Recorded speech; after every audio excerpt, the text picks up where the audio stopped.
Wanaotupenda wanaturoga. Najua hii itakushangaza, lakini ni kweli. Wanaturoga tangu tukiwa tumboni, na tukizaliwa wanaendelea kuturoga. Bahati mbaya, tukikutana na wachawi wa kweli, basi kazi yao inakuwa rahisi sana, maana tayari tulisharogwa tangu mwanzo, na mara nyingi hata watu wetu wa karibu wapo sehemu ya mchezo huu. Uchawi unawazuru zaidi watu wa kawaida, kwa sababu haufanyi kazi kwenye mwili, bali kwenye akili yako, kwenye kile unachokichagua kuamini. Ukijiona ni maskini na ukaamini hali hiyo, ni rahisi kwa mchawi kukudhoofisha, maana akili yako tayari imekubaliana na hali hiyo kabla hata hujarogwa. Uchawi haunasi kirahisi kwa mtu ambaye hakubaliani nao. Unategemea kupokelewa na imani yako mwenyewe ili ufanye kazi. Ni kama kuimba muziki usiojua mashairi yake. Ni ngumu sana. Akili inahitaji nishati safi, isiyo na shaka, ili kuamuru ubunifu na uwajibikaji.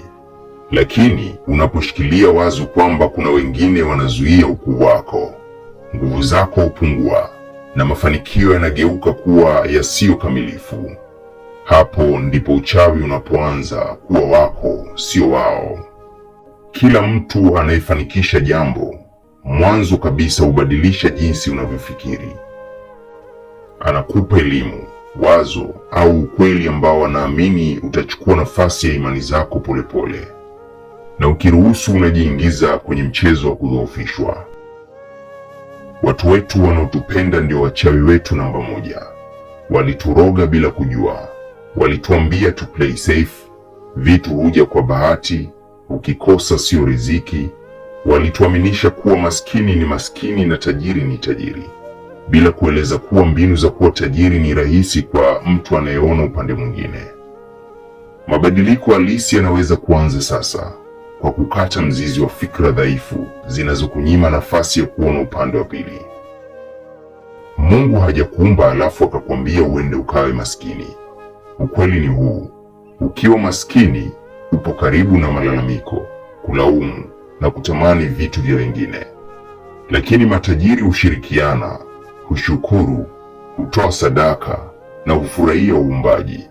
Vyote hivi vinawaweka karibu na nguvu ya Mungu.